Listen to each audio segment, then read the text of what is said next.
Commander David Chen had negotiated the surrender of 3 pirate fleets, mediated 7 trade disputes, and once talked a rogue AI out of sterilizing an entire colony world.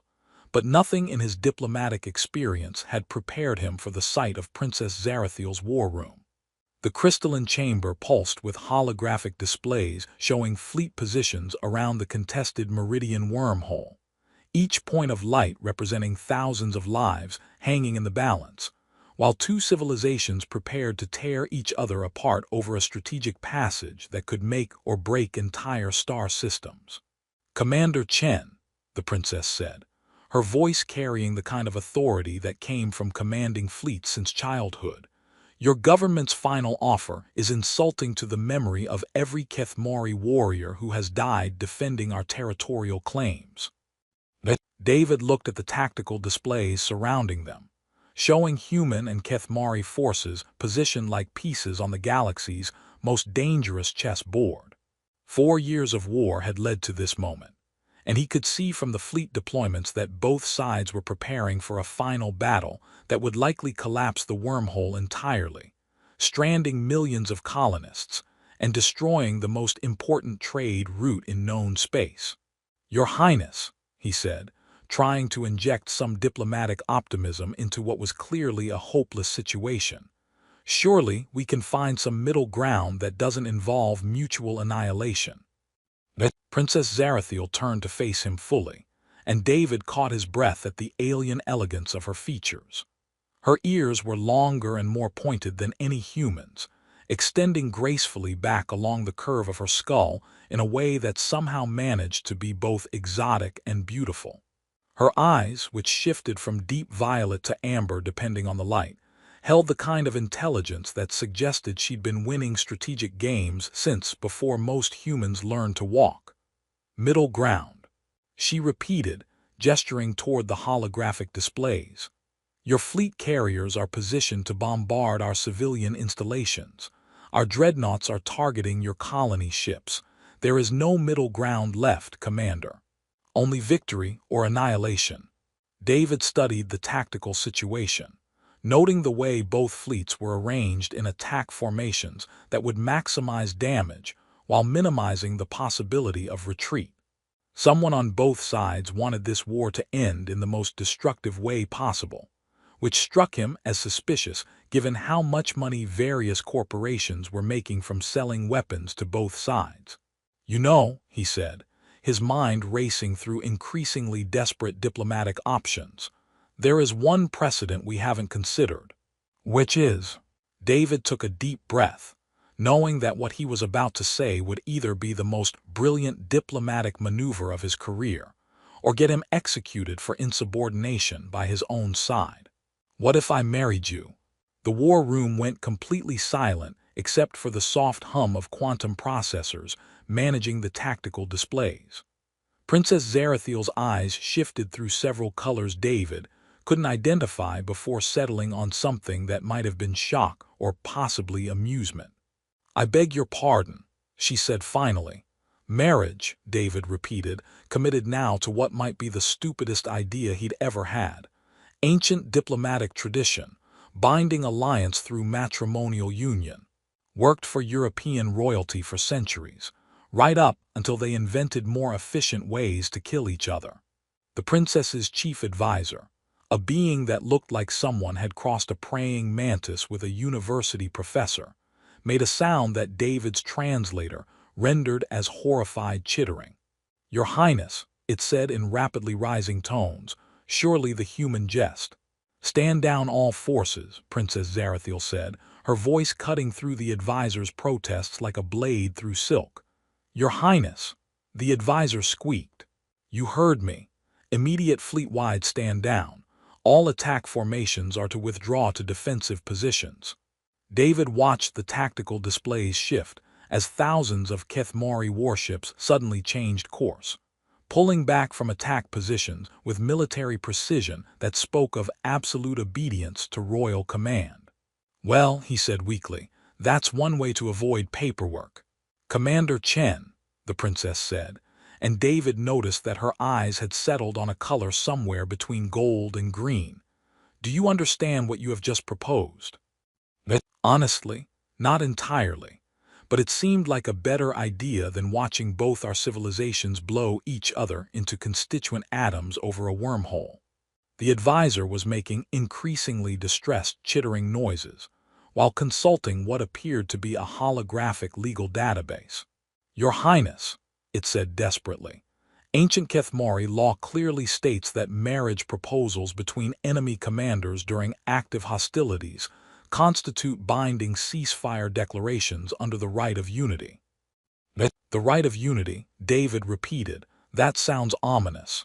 It grants joint custodianship of contested territories to married military commanders, Princess Zarathiel explained, and David caught something in her voice that might have been satisfaction or possibly vindication. In this case, it would place the Meridian wormhole under our joint control. David felt something that was either hope or impending doom settling in his chest, and that would end the war. It would make the war legally impossible to continue, she confirmed. Neither side could attack installations under joint custody without violating interstellar law. So basically, David said slowly, my desperate attempt at creative diplomacy just accidentally triggered an ancient alien law that could actually bring peace to this sector. That is substantially accurate.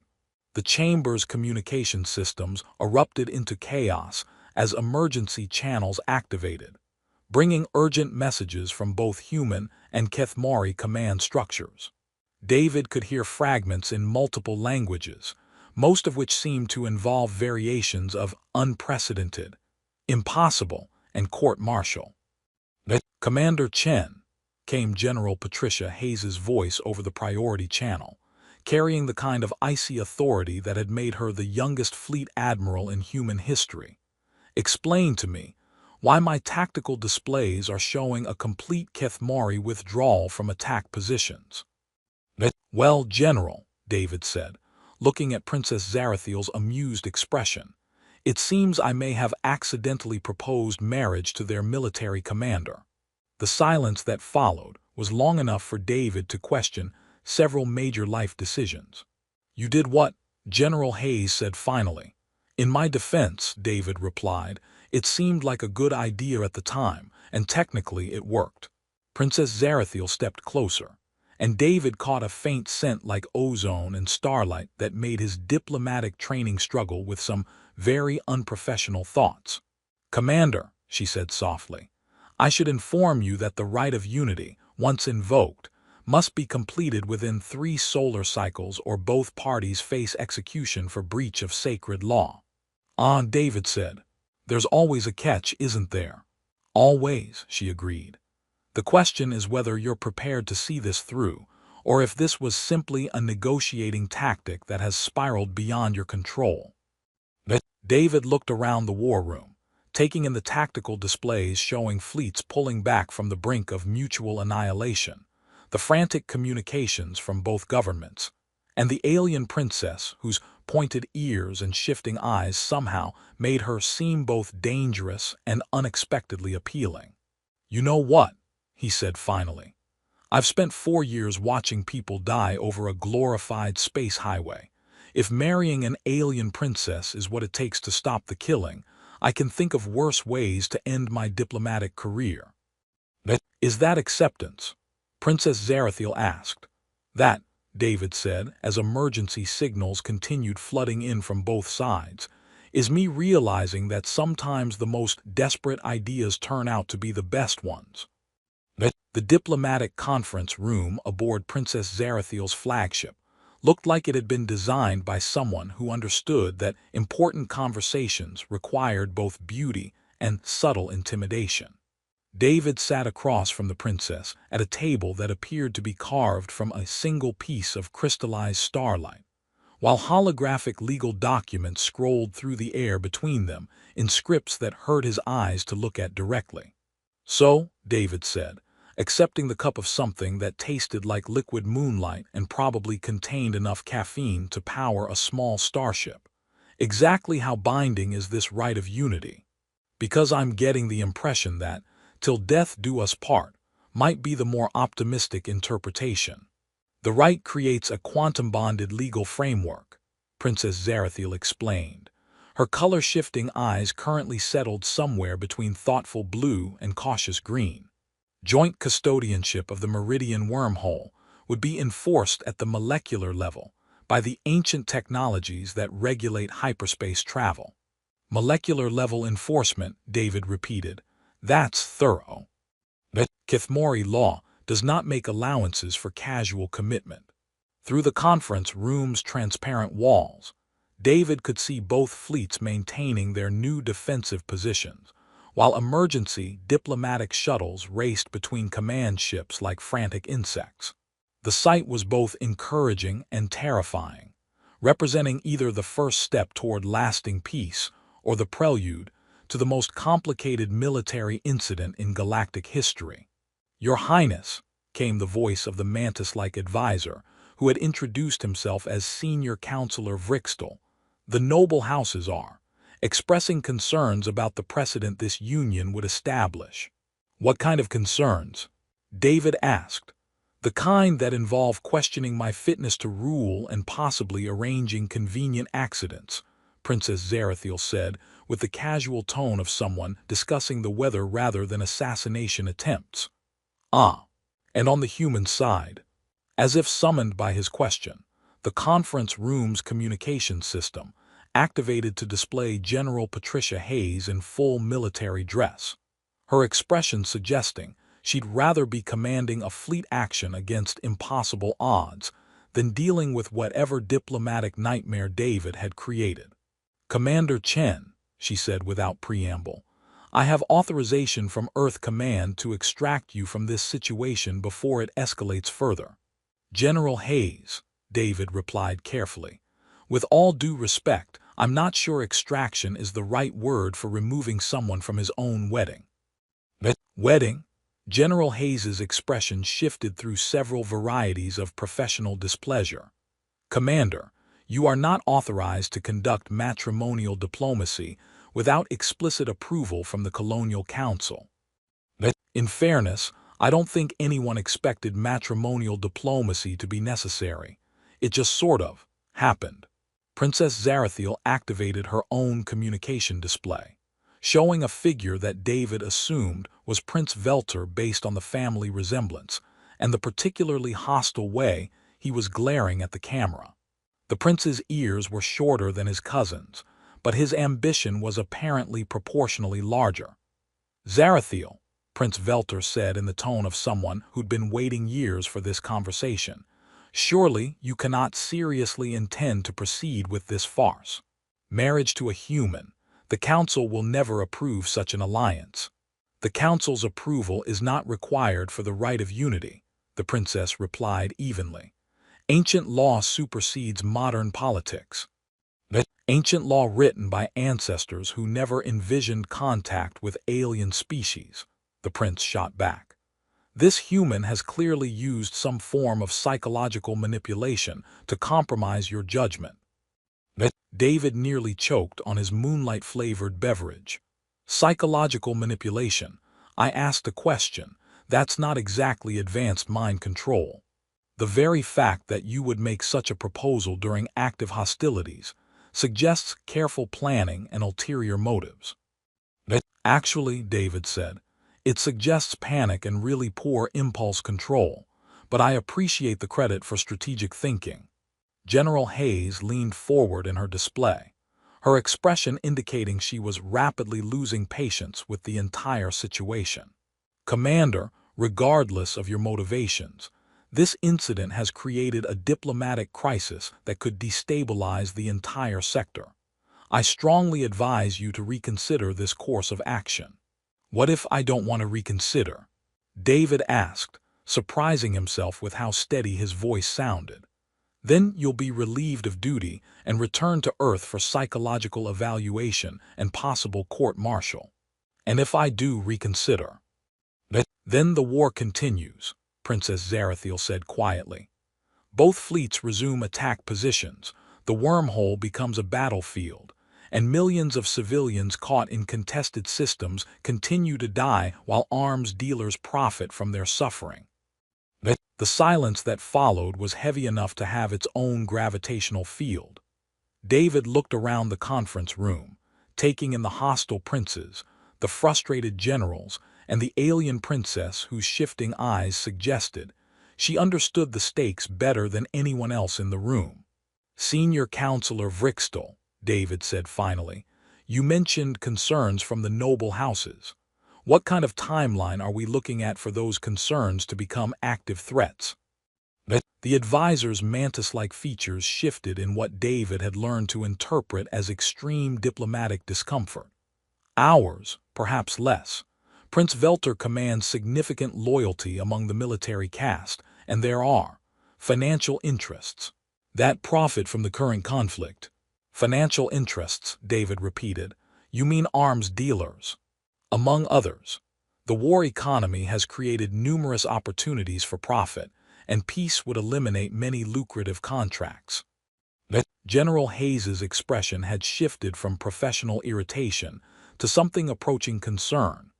"Commander, are you suggesting that this conflict has been artificially prolonged for economic reasons?" "I'm suggesting," David said, looking directly at Princess Zarathiel, "that 4 years of war over a strategic wormhole has made a lot of people very rich on both sides. And those people have a vested interest in making sure the fighting continues. The evidence for such a conspiracy would be significant," Princess Zarathiel said carefully. "Significant enough to justify an emergency unity bond under ancient law." Her eyes shifted to a color David hadn't seen before, something between determination and hope. "Significant enough to change everything, if we can survive long enough to present it." David stood up, his decision crystallizing with the kind of clarity that usually only came during combat situations. "You know what?" he said. "I spent 4 years watching people die, while bureaucrats argued about territorial claims and trade rights. If marrying an alien princess is what it takes to expose the people who have been profiting from all that death, I can think of worse ways to serve galactic peace." "Commander," General Hayes warned, "you're talking about treason." "No, General," David replied, looking at Princess Zarathiel's encouraging expression. "I'm talking about ending a war that should have been over years ago. And if that's treason, then maybe it's time to reconsider who we're really serving." The communication displays flickered off, leaving David and the princess alone with Senior Counselor Vrixtel, who was making the kind of chittering noises that probably indicated either approval or imminent nervous breakdown. "Well," David said, "I guess we're really doing this." "We are," Princess Zarathiel agreed. "Though I should warn you, the next few hours are likely to involve significantly more danger than most wedding preparations." "At this point," David said, "I'd be disappointed if they didn't." The formal diplomatic dinner was supposed to be a celebration of pending peace, which David figured was probably why someone had decided it would make an excellent venue for a coordinated assassination attempt. He was reaching for what looked like crystallized fruit, but tasted like electric starlight when the first pulse rifle blast vaporized the chair where he'd been sitting 3 seconds earlier. "Well," David said, diving behind an overturned table as more energy bolts scorched the air around them, "this is definitely not the dessert course I was expecting." Princess Zarathiel landed gracefully beside him, her ceremonial robes somehow managing to look elegant even while she performed combat maneuvers that would have impressed his old drill instructors. "Are you injured?" she asked, drawing what appeared to be a weapon that bent light around itself as it powered up. "Just my pride," David replied, checking his sidearm and noting that the attackers were using military-grade equipment that definitely shouldn't have been available to random troublemakers. "Though I have to say, for someone who spends her time in throne rooms and council chambers, you handle yourself remarkably well in combat situations. Royal Kethmori education includes many subjects not typically covered in standard diplomatic curricula," she said, returning fire with accuracy that spoke of extensive training. "Right," Next you'll be telling me you can pilot starfighters and perform orbital insertions. Actually, I hold certifications in 23 different types of combat aircraft. David paused in his own shooting to stare at her. Seriously, is this really the time for detailed discussions of my qualifications? The dining hall had transformed from an elegant diplomatic venue into a war zone within seconds. Attackers in adaptive camouflage moved through the space with military precision, their weapons clearly designed to kill rather than capture. What worried David more than the immediate threat was the fact that their equipment showed design elements from both human and Kethmari military technology. "Your Highness," he called as they made their way toward what looked like an emergency exit, "these weapons aren't standard issue for either of our militaries." "No, they're not," she agreed, pausing to eliminate two attackers with movements so fluid they looked like deadly choreography. "Someone has been very busy in the illegal arms market." They broke from cover and ran deeper into the ship's bioluminescent corridors, where the walls themselves provided enough light to navigate, while the living architecture responded to their stress by glowing brighter. Behind them, David could hear their pursuers coordinating in multiple languages, none of which sounded particularly friendly. "I have to ask," David panted as they took shelter behind what appeared to be a decorative plant that was probably sentient and definitely carnivorous. "Is this normal for diplomatic functions in your experience?" "Surprisingly, no," Princess Zarathiel replied, checking her weapon's power cell with the efficiency of someone who'd clearly done this before. "Though given recent events, I'm beginning to suspect our enemies are more desperate than we initially calculated." "Our enemies being who exactly?" "That," she said grimly, "is what we need to find out." They moved through the ship's multi-level garden spaces, weaving between plants that responded to their presence with colors and scents that would have been beautiful under different circumstances. Currently, David was more concerned with the way some of the vegetation seemed to be tracking their movement with predatory interest. "Don't touch the red ones," Princess Zarathiel advised as they navigated through a grove of trees whose leaves chimed like bells when disturbed. They respond to mammalian stress hormones by releasing paralytic toxins. Wonderful, homicidal vegetation, because this situation wasn't complicated enough. An explosion somewhere behind them sent a shower of exotic plant matter raining down, and David caught a glimpse of their attackers through the settling debris. The coordination between what were clearly human and Kethmari operatives working together was more disturbing than the actual weapons they carried. "Mixed forces," he observed. "This really is a joint operation, which means the conspiracy runs deeper than either of our government suspects." They reached what looked like a maintenance junction where several corridors converged, and Princess Zarathiel activated a wall panel that displayed ship schematics in holographic form. "There," she said, pointing to what appeared to be the ship's communication center. "If we can reach it, we can access the intelligence networks and find out who's behind this. And if we can't, then the war continues, millions of people die, and whoever's been profiting from the conflict gets to keep their lucrative business model." The sound of pursuit was growing closer, accompanied by the distinctive whine of military-grade sensors trying to lock onto their position. David checked his ammunition and realized they were badly outgunned by professionals who clearly had no intention of taking prisoners. "Zarathiel," he said as they prepared to make a run for the communications center, "I need you to know something. This morning, I was a guy who spent his time arguing about trade routes and territorial boundaries. I never expected to be running through an alien starship dodging assassination attempts while trying to expose galactic conspiracy theories." And now, David looked at the evidence of coordinated attacks by forces from both sides, thought about all the people who had died while arms dealers profited from their suffering, and realized that somewhere in the last few hours, he'd stopped being someone who could walk away from this kind of injustice. "Now I'm really angry at some people I've never met," he said, And I'm starting to think that maybe being important isn't about having a fancy title. Maybe it's about being willing to do the right thing when the stakes are high enough. Is that acceptance of the unity right? That, David said, as energy bolts began scorching the corridor walls around them, is me realizing that sometimes the universe puts you exactly where you need to be, even if it's the last place you ever expected to end up.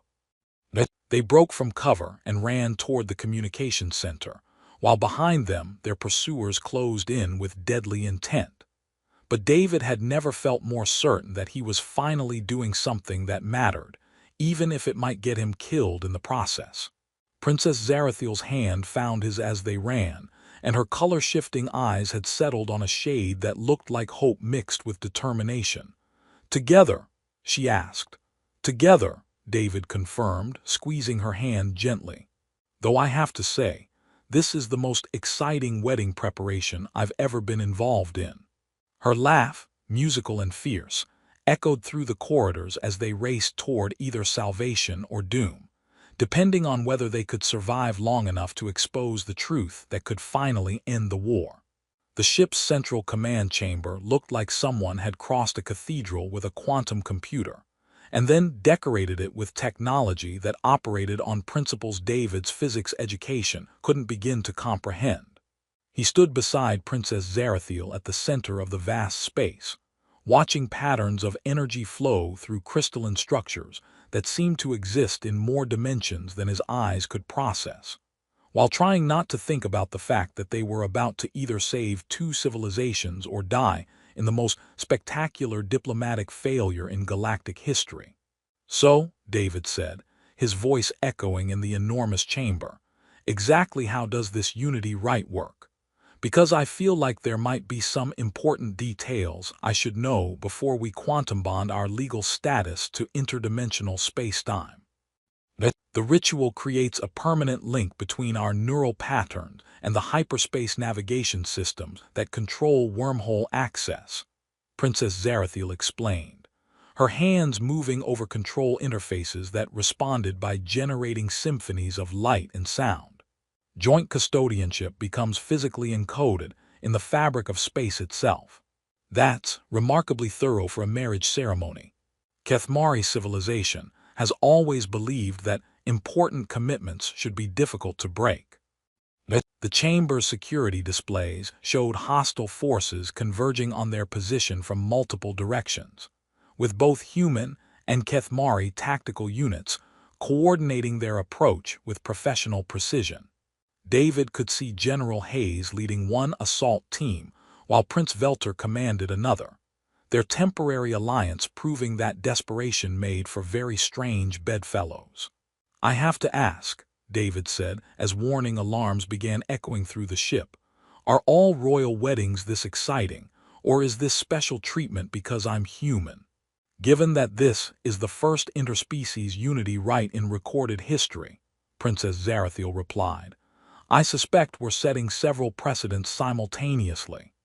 The chamber's massive doors exploded inward with enough force to crack the crystalline walls, revealing General Hayes flanked by a mixed force of human special operations troops and Kethmari palace guards whose loyalty had apparently been purchased rather than earned. Their weapons were trained on both David and the princess, though David noticed that several of the soldiers looked uncomfortable with the situation. "Commander Chen," General Hayes called out, her voice carrying across the vast space with military authority that sounded more desperate than confident. "Step away from the alien and surrender yourself for immediate extraction. You're in violation of about 20 different regulations regarding unauthorized diplomatic initiatives." "Patricia," David replied, keeping his hands visible while Princess Zarathiel continued working at the control interface. "Funny thing about those regulations. They don't actually cover stopping wars through creative matrimonial diplomacy. This isn't diplomacy, it's treason. You're compromising human strategic interests for personal gain." "Personal gain?" David gestured at the hostile forces surrounding them and the evidence of conspiracy playing out in real time on the chamber's displays. "If this is personal gain, I definitely need to renegotiate my benefits package. Prince Velter stepped forward, his shorter ears twitching with what David had learned to recognize as barely controlled ambition. "Cousin," he said to Princess Zarathiel, "this human has clearly used some form of mental manipulation to compromise your judgment. The unity right with an alien species is not only unprecedented, it's potentially dangerous to our entire civilization." "The only danger I see," the princess replied without looking up from her work, "comes from those who profit from war while innocents die." "You have 30 seconds to surrender," General Hayes announced, "before we classify this as a hostile situation and respond accordingly." "You know what?" David said, surprising himself with how calm he sounded. "I spent 4 years watching bureaucrats argue over territorial claims while people died in refugee camps. Turns out the solution wasn't better bureaucracy. It was stopping the people who were making money from all that suffering." The control interface under Princess Zarathiel's hands was glowing brighter, and David could feel something fundamental shifting in the quantum fields that regulated local space-time. The unity right was more than ceremonial. It was rewriting the basic laws that governed access to the Meridian wormhole. "The broadcast array is ready," she said softly. "All we need is joint authorization to transmit." "Joint authorization meaning what?" "Place your hand on the interface beside mine and accept the unity bond. Everything we've discovered about the arms-dealing conspiracy gets transmitted simultaneously to every government and media outlet in known space." David looked around the chamber, taking in the hostile forces from both sides, the impossible alien technology, and the woman with color-shifting eyes whose pointed ears and regal bearing had somehow become the most important thing in his universe. "You know," he said, placing his hand on the control interface beside hers, "I always said I wanted to make a difference in the galaxy. I just figured it would involve less mortal peril and better catering." The moment their hands touched the interface together, the chamber exploded with light as quantum communication arrays across known space activated simultaneously. David felt the unity bond form at a level deeper than conscious thought, linking his neural patterns with Princess Zarathiel's, while simultaneously encoding their joint authority into the fundamental structure of hyperspace itself. "Holy!" he breathed as data streams containing evidence of the war-profiteering conspiracy flooded across every major communication network in the galaxy. "That's actually beautiful, in a universe-changing sort of way." The hostile forces had stopped advancing, their weapons lowering as they watched the revelation unfold in real time across the chamber's displays. General Hayes was speaking rapidly into her communication device, but judging by her expression, the responses she was getting weren't particularly supportive of continued military action. "The wormhole is now under joint human Kethmari custodianship," Princess Zarathiel announced, her voice carrying the authority of someone who had just become co-ruler of one of the galaxy's most strategic locations. "All military operations in this sector are hereby suspended pending full investigation of war crimes allegations." "War crimes?" Prince Velter demanded, though David noticed his supporters were beginning to back away from what was clearly a rapidly deteriorating situation. "Arms dealing to both sides of an active conflict," David replied, watching as evidence of the conspiracy continued streaming across communication networks. "Deliberate prolonging of hostilities for profit. Conspiracy to commit genocide against refugee populations. Should I continue?" Within minutes, responses began flooding in from governments, military commands, and news agencies across the galaxy. The war-profiteering networks that had operated in secret for years were being exposed with the kind of thoroughness that only quantum-encrypted diplomatic channels could provide. "The Terran Industrial Consortium's assets are being frozen," David reported, reading from the incoming communications. "The Kethmari Defense Ministry is conducting emergency purges of compromised personnel, and about 6 different neutral governments are offering to mediate peace negotiations. "It's working," Princess Zarathiel said, and David caught the wonder in her voice as she watched decades of careful conspiracy unravel in real time. "The refugee evacuation protocols are now active," David added, accessing systems he'd never dreamed of controlling. "Emergency, safe passage routes have been established, and neutral powers are coordinating humanitarian aid." General Hayes lowered her weapon entirely, her expression shifting from military hostility to something approaching respect. "Commander," she said formally, "it appears your unconventional diplomatic methods have achieved what 4 years of conventional warfare could not." "Sometimes," David replied, squeezing Princess Zarathiel's hand as the unity bond settled into place with a sense of rightness that surprised him. "The most desperate solutions turn out to be the best ones." Prince Velter was backing toward the chamber's exit, his remaining supporters melting away as the full scope of the conspiracy became clear. "This isn't over," he said, though his voice lacked conviction. "Actually," Princess Zarathiel said, her eyes shifting to a color that David had learned meant satisfaction mixed with determination, "I think it is. The unity bond makes attempting to restart hostilities legally equivalent to declaring war on the fundamental structure of spacetime itself." "That seems like it would be difficult to achieve," David observed, "and extremely painful for anyone foolish enough to try." The chamber's displays showed both fleets standing down from combat positions, while emergency, diplomatic shuttles began coordinating the massive task of establishing lasting peace. Arms dealers across the galaxy were being arrested, corrupt officials were facing tribunals, and millions of refugees were finally receiving safe passage to neutral space. "So," David said as the immediate chaos began to settle around them, "what happens now? Do I get some kind of orientation packet for this whole co-custodian of galactic peace thing?" "There will be extensive ceremonies," Princess Zarathiel replied, though her smile suggested she was looking forward to them for reasons beyond mere diplomatic protocol. "And negotiations. And probably several years of testimony before various judicial bodies. Years of being married to an alien princess, while helping to establish interstellar law and prevent future wars," David said thoughtfully.